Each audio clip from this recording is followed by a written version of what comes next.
Domain, in which the tables are turned completely upside down. Old Martin's cherished project, so long hidden in his own breast, so frequently in danger of abrupt disclosure through the bursting forth of the indignation he had hoarded up during his residence with Mr Pecksniff, were retarded, but not beyond a few hours, by the occurrences just now related. Stunned as he had been at first by the intelligence conveyed to him through Tom Pinch and John Westlock of the supposed manner of his brother's death, overwhelmed as he was by the subsequent narratives of Chuffey and Nadgett, and the forging of that chain of circumstances ending in the death of Jonas, of which catastrophe he was immediately informed, scattered as his purposes and hopes were for the moment by the crowding in of all these incidents between him and his end, still their very intensity and the tumult of their assemblage nerved him to the rapid and unyielding execution of his scheme. In every single circumstance, whether it were cruel, cowardly, or false, he saw the flowering of the same pregnant seed. Self. Grasping, eager, narrow-ranging, over-reaching self, with its long train of suspicions, lusts, deceits, and all their growing consequences, was the root of the vile tree. Mr Pecksniff had so presented his character before the old man's eyes that he, the good, the tolerant, enduring Pecksniff, had become the incarnation of all selfishness and treachery. And the more odious the shapes in which those vices ranged themselves before him now, the sterner consolation he had in his design of setting Mr Pecksniff right, and Mr Pecksniff's victims too.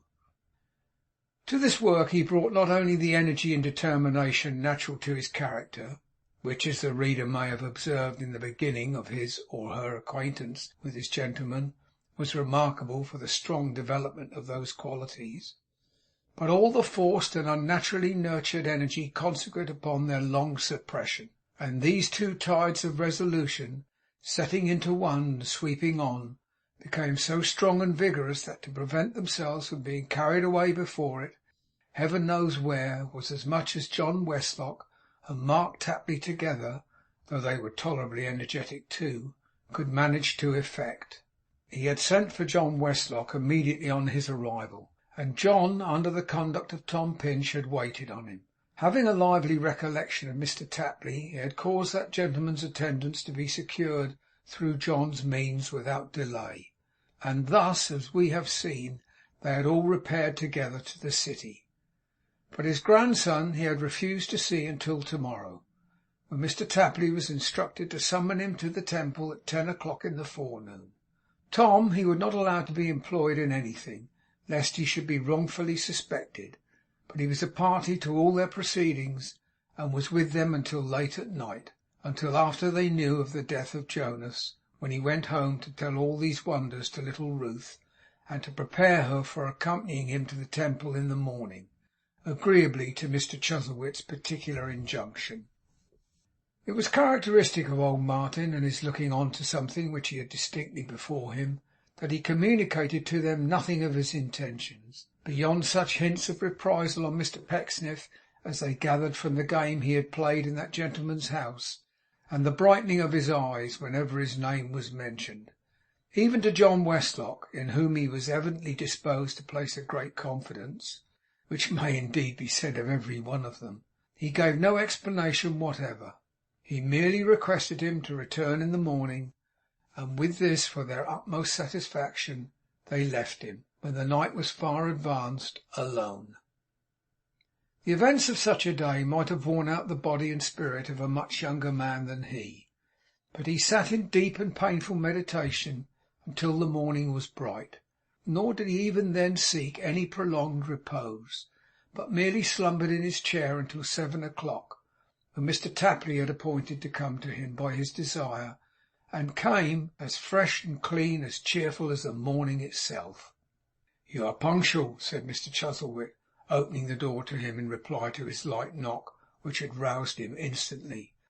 'My wishes, sir,' replied Mr Tapley, whose mind would appear from the above context to have been running on the matrimonial service, is to love, honour, and obey. The clock's a striking now, sir. Come in.' 'Thank'ee, sir,' rejoined Mr Tapley. 'What could I do for you first, sir?' 'You gave my message to Martin,' said the old man, bending his eyes upon him. 'I did, sir,' returned Mark. 'And you never see a gentleman more surprised in all your born days than he was.' 'What more did you tell him?' Mr Chuzzlewit inquired. 'Why, sir,' said Mr Tapley, smiling, 'I should have liked to tell him a deal more, but not being able, sir, I didn't tell it him.' 'You told him all you knew.' 'But it was precious little, sir,' retorted Mr Tapley. 'There was very little respecting you that I was able to tell him, sir. I only mentioned my opinion that Mr Pecksniff would find himself deceived, sir, and that you would find yourself deceived, and that he would find himself deceived, sir.' 'In what?' asked Mr Chuzzlewit. 'Meaning him, sir. Meaning both him and me.' 'Well, sir,' said Mr Tapley, 'in your old opinions of each other, as to him, sir, and his opinions, I know he's an altered man. I know it. I knowed it long afore he spoke to you t'other day, and I must say it. Nobody don't know half as much of him as I do. Nobody can't. There was always a deal of good in him, but a little of it just got crusted over somehow. I can't say who rolled the paste of that there crust myself, but—' 'Go on,' said Martin. 'Why do you stop?' 'But well, I beg your pardon, but I think it may have been you, sir.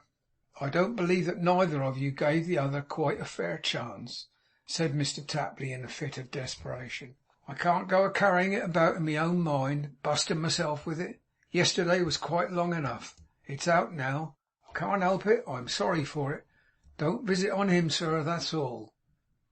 It was clear that Mark expected to be ordered out immediately, and was quite prepared to go. 'So you think,' said Martin, 'that his old faults are in some degree of my creation, do you?' 'Well, sir,' retorted Mr Tapley, 'I'm wery sorry, but I can't unsay it. It's hardly fair of you, sir, to make an ignorant man conwict himself in this way, but I do think so. I'm as respectful disposed to you, sir, as a man can be, but I do think so.' The light of a faint smile seemed to break through the dull steadiness of Martin's face as he looked attentively at him, without replying. 'Yet you are an ignorant man, you say?' he observed after a long pause. 'Wery much so,' Mr Tapley replied. 'And I a learned, well instructed man, you think?' 'Likewise very much so,' Mr Tapley answered. The old man, with his chin resting on his hand, paced the room twice or thrice before he added, 'You have left him this morning?' 'Come straight from him now, sir.' 'For what does he suppose?' 'He don't know what to suppose, sir, no more than myself. I told him just what passed yesterday, sir, and as you had said to me, "Can you be here by 7 in the morning?" and you had said to him through me, "Can you be here by 10 in the morning?" and that I said yes to both. That's all, sir.' His frankness was so genuine that it plainly was all. 'Perhaps,' said Martin, 'he may think you're going to desert him and to serve me.' 'I've served him in that sort of way, sir,' replied Mark, without the loss of any atom of his self-possession, 'and we have been that sort of companions in misfortune, that my opinion is he don't believe a word on it, no more than you do, sir.' 'Will you help me to dress, and get me some breakfast from the hotel?' asked Martin. 'With a pleasure, sir,' said Mark. 'And by,' said Martin, 'remaining in the room, as I wish you to do, will you attend the door yonder? Give admission to visitors, I mean, when they knock?' 'Certainly, sir,' said Mr Tapley. 'You will not find it necessary to express surprise at their appearance?' Martin suggested. 'Oh dear no, sir,' said Mr Tapley. 'Not at all.' Although he pledged himself to this with perfect confidence, he was in a state of unbounded astonishment even now. Martin appeared to observe it, and to have some sense of the ludicrous bearing of Mr Tapley under these perplexing circumstances; for, in spite of the composure of his voice and the gravity of his face, the same indistinct light flickered on the latter several times. Mark bestirred himself, however, to execute the offices with which he was entrusted, and soon lost all tendency to any outward expression of his surprise in the occupation of being brisk and busy. But when he had put Mr Chuzzlewit's clothes in good order for dressing, and when that gentleman was dressed and sitting at his breakfast, Mr Tapley's feelings of wonder began to return upon him with great violence, and standing beside the old man with the napkin under his arm, It was as natural and easy to joke to Mark to be a butler in the Temple as it had been to volunteer as a cook aboard the Screw. He found it difficult to resist the temptation of casting sidelong glances at him very often. Nay, he found it impossible, and accordingly yielded to this impulse so often that Martin caught him in the fact some 50 times. The extraordinary things Mr. Tapley did with his own face when any of these detections occurred, the sudden occasions he had to rub his eyes or his nose or his chin, the look of wisdom with which he immediately plunged into the deepest thought, or became intensely interested in the habits and customs of the flies upon the ceiling, or the sparrows out of doors, or the overwhelming politeness with which he endeavoured to hide his confusion by handing the muffin, may not unreasonably be assumed to have exercised the utmost power of feature that even Martin Chuzzlewit the elder possessed.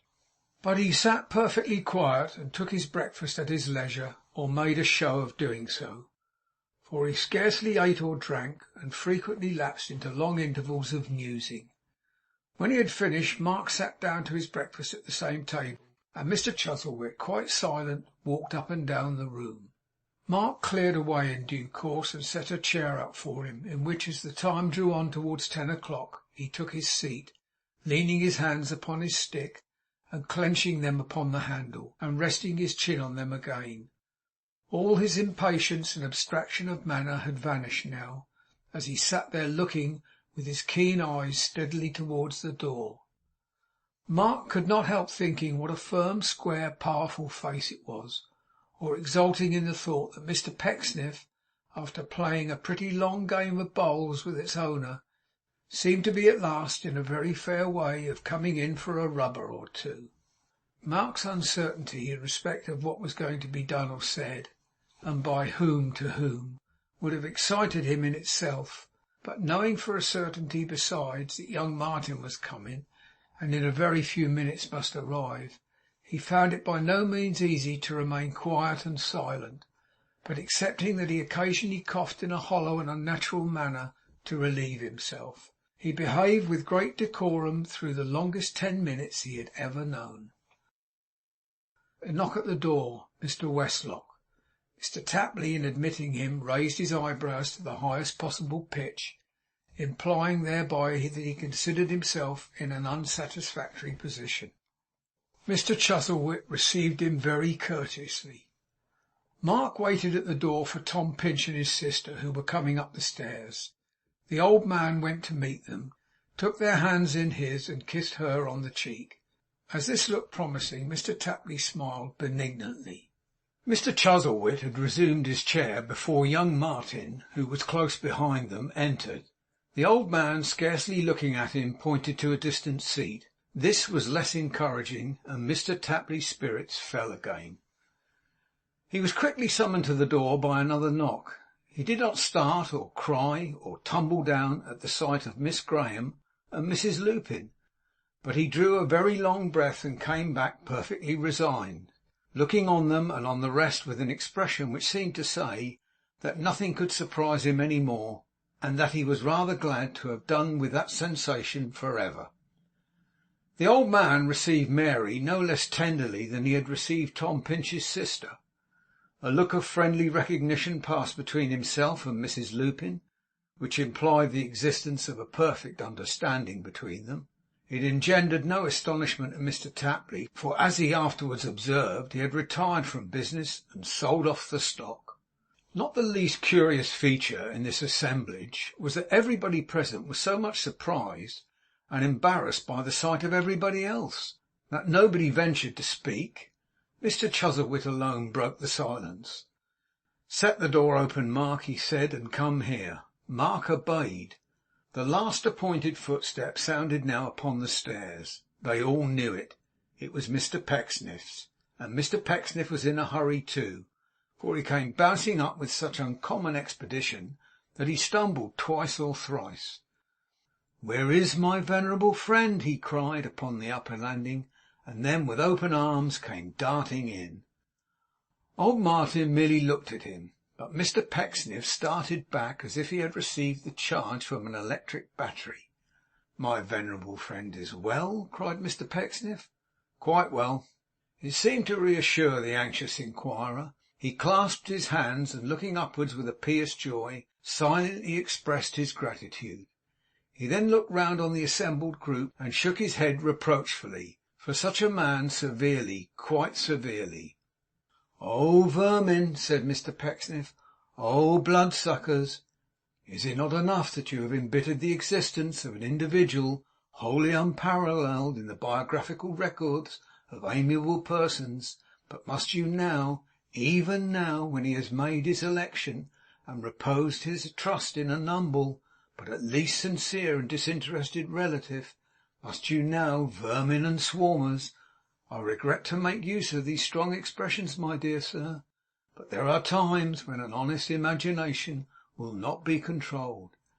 Must you now, vermin and swarmers, for I will repeat it, take advantage of his unprotected state, assemble round him from all quarters, as wolves and vultures and other animals of the feathered tribe assemble round, I will not say round carrion or a carcass, for Mr Chuzzlewit is quite the contrary, but round their prey, to rifle and despoil, gorging their voracious maws, and staining their offensive beaks with every description of carnivorous enjoyment.' As he stopped to fetch his breath, he waved them off in a solemn manner with his hand.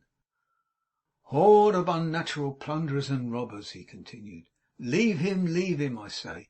Begone, abscond. You had better be off.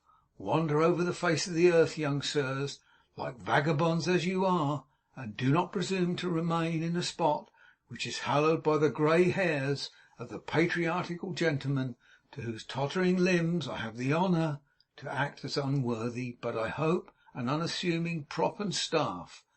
And you, my tender sir,' he said to Mr Pecksniff, addressing himself in a tone of gentle remonstrance to the old man, 'how could you ever leave me, though even for this short period you have absented yourself, I do not doubt, upon some act of kindness to me? Bless you for it, but you must not do it. You must not be so venturesome. I should really be angry with you if I could, my friend.' He advanced with outstretched arms to take the old man's hand, but he had not seen how the hand clasped and clutched the stick with its grasp. As he came smiling on, and got within his reach, old Martin, with this burning indignation, crowded into one vehement burst, and flashing out of every line and wrinkle in his face, rose up and struck him down upon the ground, with such a well directed nervous blow that down he went, as heavily and true as if the charge of a life guardsman had tumbled him out of a saddle. And whether he was stunned by the shock, or only confused by the wonder and novelty of this warm reception, he did not offer to get up again, but lay there, looking about him with a disconcerted meekness in his face, so enormously ridiculous that neither Mark Tapley nor John Westlock could repress a smile, though they were both actively interposing to prevent a repetition of the blow, which the old man's gleaming eyes and vigorous attitude seemed to render one of the most probable events in the world. 'Drag him away. Take him out of my reach,' said Martin, 'or I can't help it. The strong restraint I have put upon my hands has been enough to palsy them. I am not master of myself while he is within their range. Drag him away.' Seeing that he still did not rise, Mr Tapley, without any compromise about it, actually did drag him away, and stick him up on the floor, with his back against the opposite wall. 'Hear me, rascal,' said Mr Chuzzlewit. 'I have summoned you here to witness your own work. I have summoned you here to witness it because I know it will be gall and wormwood to you.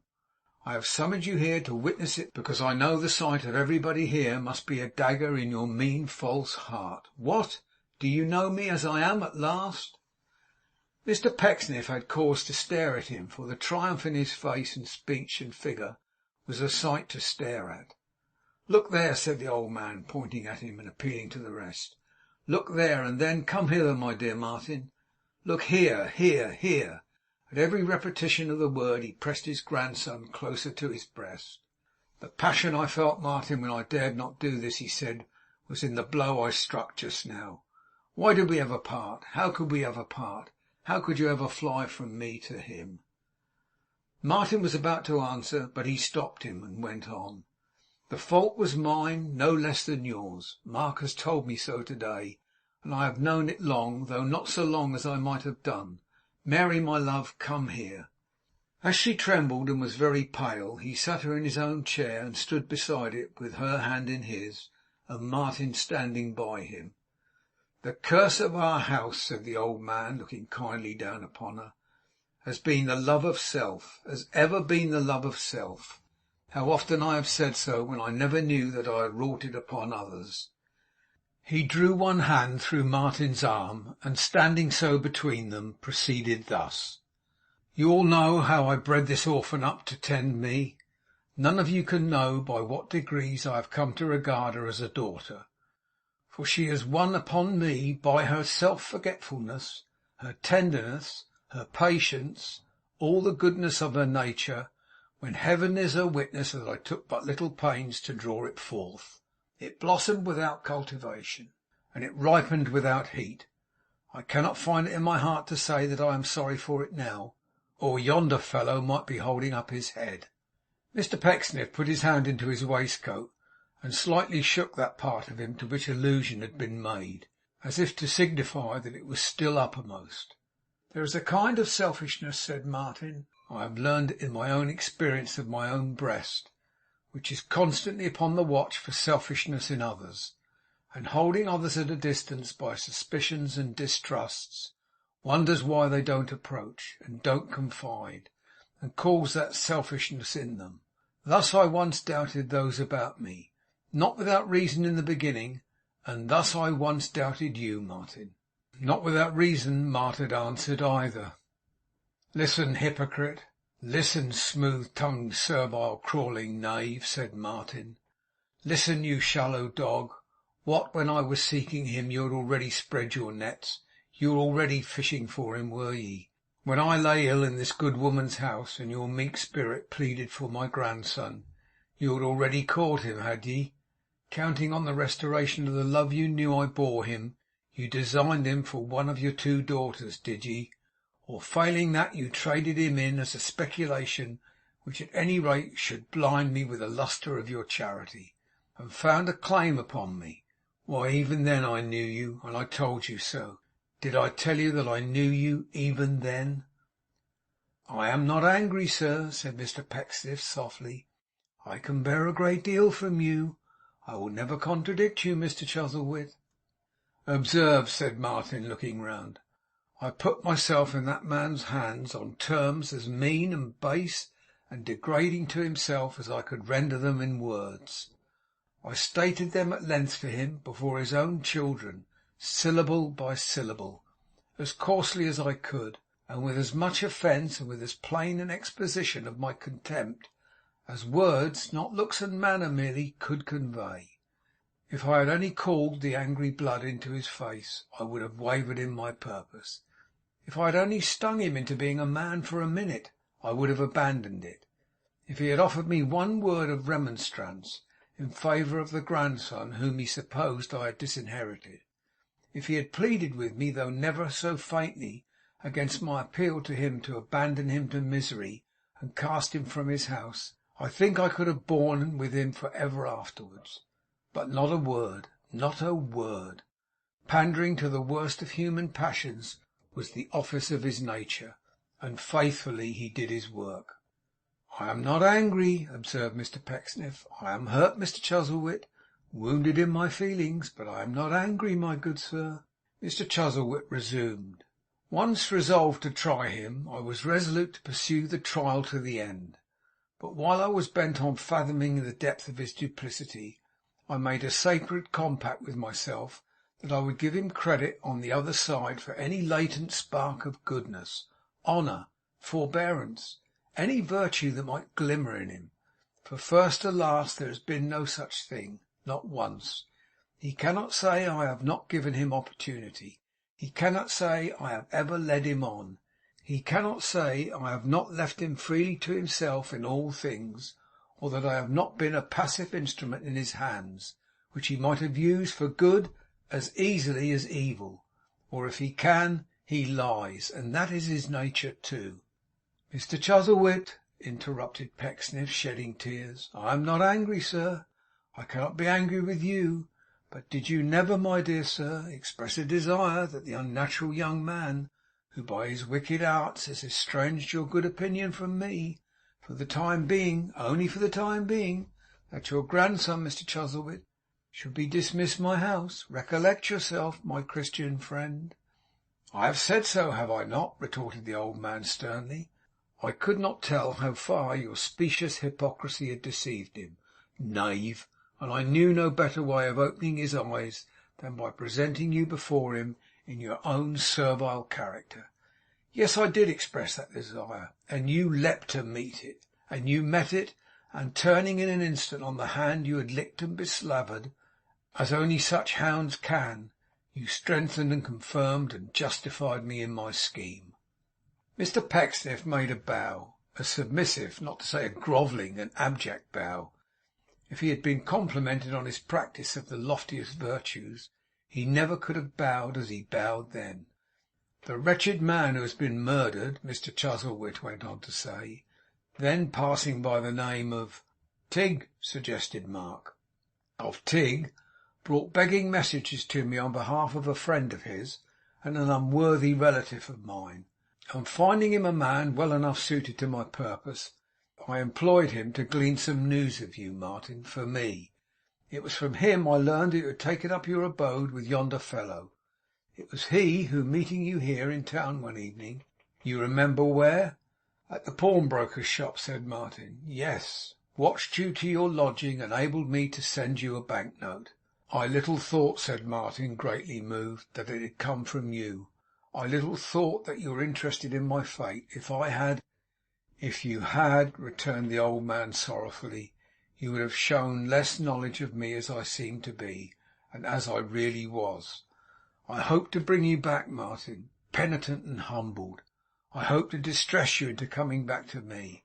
Much as I loved you, I had that to acknowledge which I could not reconcile it to myself to avow then, unless you made submission to me first.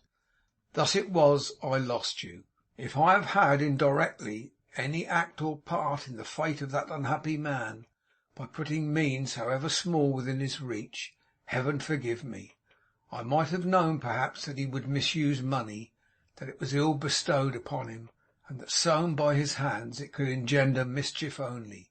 But I never thought of him at that time as having the disposition or ability to be a serious impostor, or otherwise than as a thoughtless, idle-humoured, dissipated spendthrift, sinning more against himself than others, and frequenting low haunts and indulging in vicious tastes, to his own ruin only. 'Begging your pardon, sir,' said Mr Tapley, who had Mrs Lupin on his arm by this time, quite agreeably, 'if I may make so bold to say so, my opinion is as you was quite correct, and that he turned out perfectly natural for all that. There's a surprising number of men, sir, who, as long as they've only got their own shoes and stockings to depend upon, will walk downhill, along the gutters, quiet enough and by themselves, and not do much harm. But set any of 'em up with a coach and horses, sir, and it's wonderful what knowledge of driving he'll show.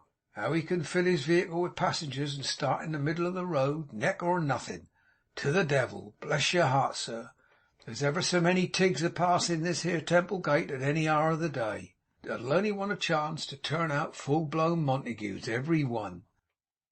'Your ignorance, as you call it, Mark,' said Mr Chuzzlewit, 'is wiser than some men's enlightenment, and mine among them.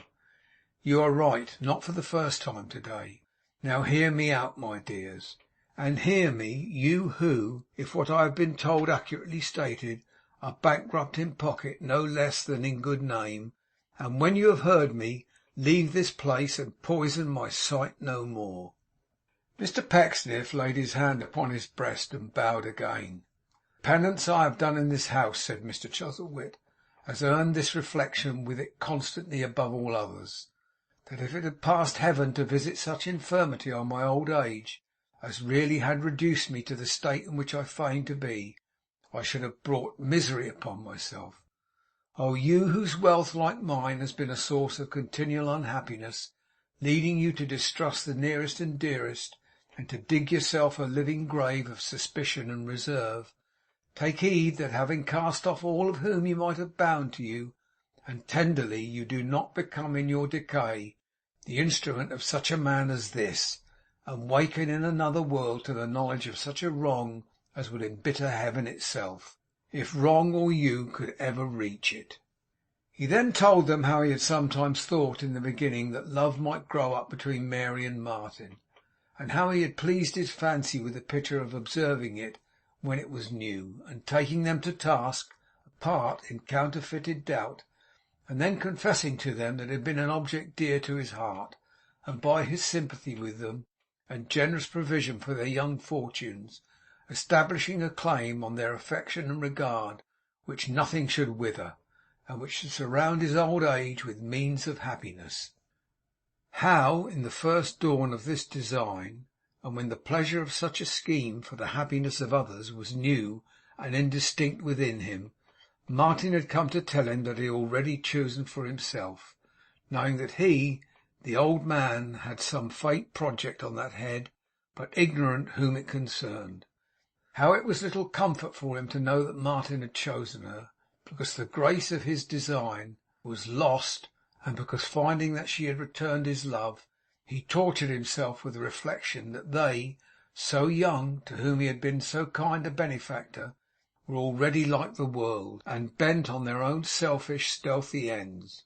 How in the bitterness of this impression, and of his past experience, he had reproached Martin so harshly, forgetting that he had never invited his confidence on such a point, and confounding what he had meant to do with what he had done, that high words sprung up between them, and they separated in wrath. How he loved him still, and hoped he would return.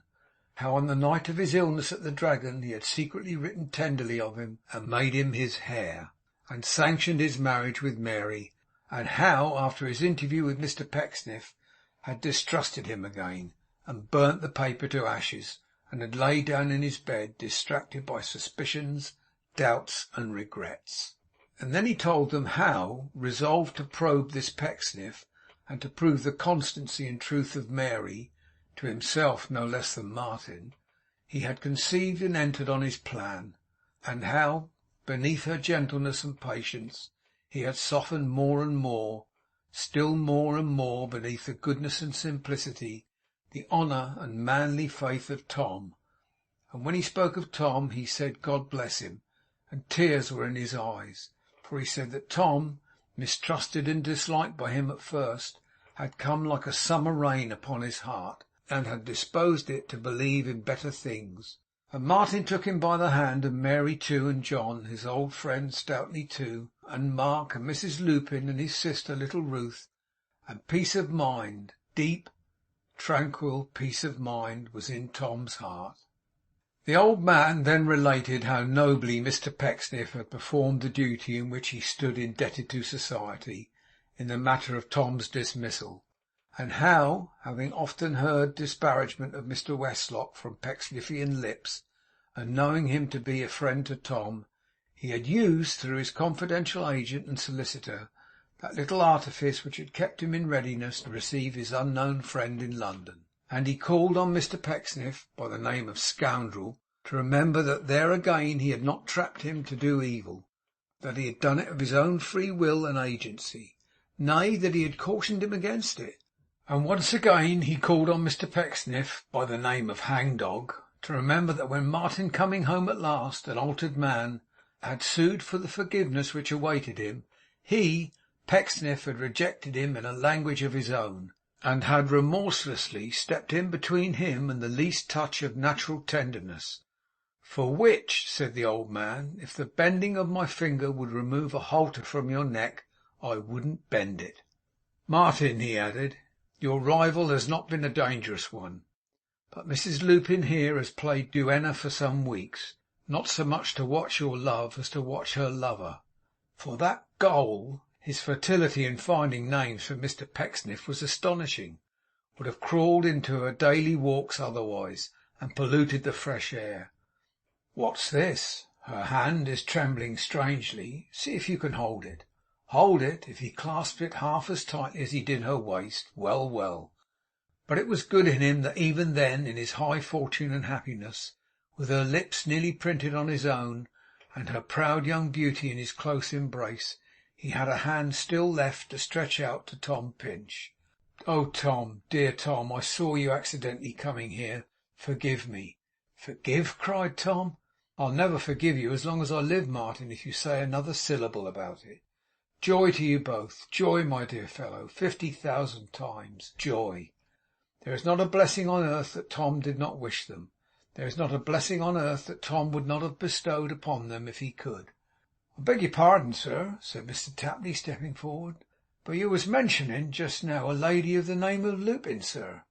"I was," returned old Martin. "Yes, sir. It's a pretty name, sir." "A very good name," said Martin. "It seems almost a pity to change such a name into Tapley, don't it, sir?" said Mark. "That depends upon the lady. What's her opinion?" "Why, sir," said Mr Tapley, retiring with a bow towards the buxom hostess, "her opinion is the name ain't a change for the better, but the individual may be, and therefore if nobody ain't acquainted with no just cause or impediment, etc., the Blue Dragon will be converted into the Jolly Tapley, as a sign of my own inwention, sir, wery new, convivial, and expressive." The whole of these proceedings were so agreeable to Mr Pecksniff that he stood with his eyes fixed upon the floor, and his hands clasping one another alternately, as if the host of penal sentences were being passed upon him. Not only did his figure appear to have shrunk, but his discomfiture seemed to have extended itself even to his dress. His clothes seemed to have grown shabbier, his linen to have turned yellow, his hair to have become lank and frowsy. His very boots looked villainous and dim, as if their gloss had departed with his own. Feeling rather than seeing that the old man now pointed to the door, he raised his eyes, picked up his hat, and thus addressed him. "Mr Chuzzlewit, sir, you have partaken of my hospitality." "And paid for it," he observed. "Thank you. That savours," said Mr Pecksniff, taking out his pocket handkerchief, "of your old familiar frankness. You have paid for it. I was about to make the remark. You have deceived me, sir. Thank you again. I am glad of it. To see you in the possession of your health and faculties on any terms is in itself a sufficient recompense. To have been deceived implies a trusting nature. Mine is a trusting nature. I am thankful for it. I would rather have a trusting nature, do you know, sir, than a doubting one." Here Mr Pecksniff, with a sad smile, bowed and wiped his eyes. "There is hardly any person present, Mr Chuzzlewit," said Pecksniff, "by whom I have not been deceived. I have forgiven those persons on the spot. That was my duty, and of course I have done it. Whether it was worthy of you to partake in my hospitality, and act the part you did in my house, that, sir, is a question which I leave to your own conscience." "And your conscience does not acquit you. No, sir, no." Pronouncing these last words in a loud and solemn voice, Mr Pecksniff was not so absolutely lost in his own fervour as to be unmindful of the expediency of getting a little nearer the door. "I have been struck this day," said Mr Pecksniff, "with a walking stick, which I have every reason to believe has knobs upon it, on that delicate and exquisite portion of the human anatomy, the brain. Several blows have been inflicted, sir, without a walking stick, upon that tenderer portion of my frame, my heart. You have mentioned, sir, my being bankrupt in my purse. Yes, sir, I am, by an unfortunate speculation combined with treachery. I find myself reduced to poverty at a time, sir, when the child of my bosom is widowed, and affliction and disgraces are in my family." Here Mr Pecksniff wiped his eyes again, and gave himself 2 or 3 little knocks upon the breast, as if he were answering 2 or 3 other little knocks from within by giving the tinkling hammer of his conscience to express, "Cheer up, my boy. I know the human mind, although I trust it. That is my weakness. Do I not know, sir?" Here he became exceedingly plaintive, and was observed to glance towards Tom Pinch. "That my very misfortunes bring this treatment on me. Do I not know, sir, but for them I should never have heard what I have heard to-day? Do I not know that in the silence and in the solitude of night a little voice will whisper in your ear, Mr Chuzzlewit, this was not well, this was not well, sir. Think of this, sir, if you will have the goodness. remote from the impulses of passion, and apart from the specialities, if I may use that strong remark, of prejudice. And if you ever contemplate the silent tomb, sir, which you will excuse me for entertaining some doubt of your doing, after the conduct into which you have allowed yourself to be betrayed this day, if you ever contemplate the silent tomb, sir, think of me. If you find yourself approaching to the silent tomb, sir, think of me. If you should wish to have anything inscribed upon your silent tomb, sir, let it be that, my remorseful sir, that I, the humble individual who has now the honour of reproaching you, forgave you. That I forgave you when my injuries were fresh, and when my bosom was newly wrung. It may be bitterness to you to hear it now, sir, but you will live to seek a consolation in it. May you find a consolation in it when you want it, sir. Good morning. With this sublime address, Mr Pecksniff departed, but the effect of his departure was much impaired by his being immediately afterwards run against, and nearly knocked down, by a monstrously excited little man in velveteen shorts and a very tall hat, who came bursting up the stairs and straight into the chambers of Mr Chuzzlewit as if he were deranged. "Is there anybody here that knows him?" cried the little man. "Is there anybody here that knows him? Oh, my stars, is there anybody here that knows him?" "If your brains is not turned topsy-turvy, Mr Sweedlepipes," exclaimed another voice, "hold that there noise of yourn, I beg you, sir." At the same time Mrs Gamp was seen in the doorway, out of breath for coming up so many stairs, and panting fearfully, but dropping curtseys to the last. "Excuse the weakness of the man," said Mrs Gamp, eyeing Mr Sweedlepipe with great indignation, "and what I might expect is that I should have known and wished he was drowned in the Thames afore I'd brought him here, which not a blessed hour ago he nearly shaved and nodged from the father of as lovely a family as I ever seen. Mr Chuzzlewit was born 3 sets of twins, and would have done it, only he sees it a going in the glass and dodged the rager. And never, Mr Sweedlepipes, do I assure you, sir, did I so well know what misfortune it was to be acquainted with you as I now do, which I do say, sir, and I don't deceive you." "I ask your pardon, ladies and gentlemen all," cried the little barber, taking off his hat, "and yours too, Mrs Gamp. But," he added, half laughing and half crying, "is there anybody here that knows him?" As the barber said these words, a something in top boots, with its head bandaged up, staggered into the room, and began going round and round, apparently under the impression it was walking straight forward. "Look at him!" cried the excited little barber. "Here he is! That'll soon wear off, and then he'll be all right again. He's no more dead than I am. He's alive and hearty, ain't you, Bailey?" "Rather so, Poll," replied that gentleman. "Look here!" cried the little barber, laughing and crying in the same breath. "When I steady him, he comes all right. There, he's all right now. Nothing the matter with him now, except he's a little shook and rather giddy. Is there, Bailey?" "Rather shook, Poll. Rather so," said Mr Bailey. "What, my lovely Sairey, there you are!" "What a boy he is!" cried the tender-hearted Poll, actually sobbing over him. "I never see such a boy. It's all his fun. He's full of it. He shall go into business along with me. I'm determined he shall. We'll make it Sweedlepipe and Bailey. He shall have the sporting branch. What a one he'll be for the matches! And me the shaving. I'll make over the birds to him as soon as ever he's well enough. He shall have the little bullfinch in the shop and all. He's such a boy. I ask your pardon, ladies and gentlemen, but I thought there might be someone here that knowed him." Mrs Gamp had observed, not without jealousy and scorn, that a favourable impression appeared to exist in behalf of Mr Sweedlepipe and his young friend, and that she had rather fallen into the background in consequence. She now struggled to the front, therefore, and stated her business.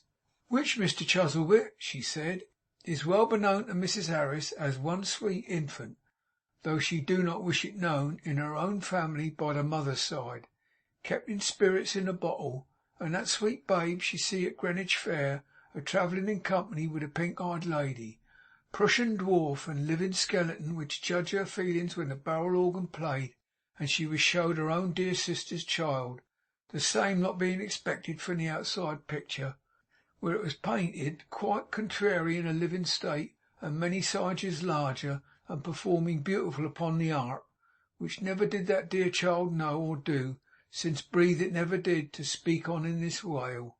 And Mrs Harris, Mr Chuzzlewit, has knowed me many year, and can give you information that the lady which is widdered can't do better and may do worse than let me wait upon her, which I hope to do, permitting the sweet faces I see afore me.' 'Oh!' said Mr Chuzzlewit, 'is that your business? Was this good person paid for the trouble we gave her?' 'I paid her, sir,' returned Mark Tapley. 'Liberal.' 'The young man's words is true,' said Mrs Gamp, 'and thank you kindly.' 'Then here we will close our acquaintance, Mrs Gamp,' retorted Mr Chuzzlewit. 'And Mr Sweedlepipe, is that your name?' 'That's my name, sir,' replied Poll, accepting with profusion of gratitude some chinking pieces which the old man slipped into his hand. 'Mr Sweedlepipe, take as much care of your lady lodger as you can, and give her a word or two of good advice now and then.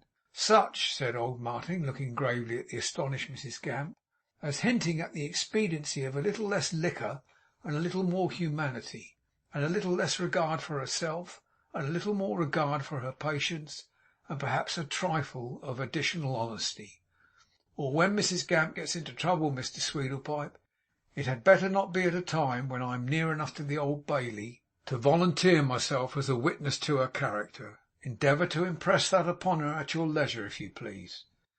Mrs Gamp clasped her hands, turned her eyes up until they were quite invisible, threw back her bonnet for the admission of fresh air to her heated brow, and in the act of saying faintly, 'Less liquor, Sairey Gamp, bottle on the chimney piece, and let me put it to my lips when I'm so disposed,' fell into one of the walking swoons, in which pitiable state she was conducted forth by Mr Sweedlepipe, who, between his two patients, swooning Mrs Gamp and the revolving Bailey, had enough to do, poor fellow. The old man looked about him with a smile, until his eyes rested on Tom Pinch's sister, when he smiled the more. 'We will all dine here together,' he said, 'and as you and Mary have enough to talk of, Martin, you shall keep house for us until the afternoon, with Mr and Mrs Tapley. I must see your lodgings in the meanwhile, Tom.' Tom was quite delighted. So was Ruth. She would go with them. 'Thank you, my love,' said Mr Chuzzlewit, 'but I'm afraid I must take Tom a little out of the way on business. Suppose you go on first, my dear.' Pretty little Ruth was equally delighted to do that. 'But not alone,' said Martin. 'Not alone. Mr Westlock, I dare say, will escort you.' Why, of course he would. What else had Mr Westlock in his mind? How dull these old men are! 'You sure you have no engagement?' he persisted. Engagement! As if he could have any engagement! So they went off arm in arm. When Tom and Mr Chuzzlewit went off arm in arm a few minutes after them, the latter was still smiling, and really, for a gentleman of his habits, in a rather knowing manner. Chapter 52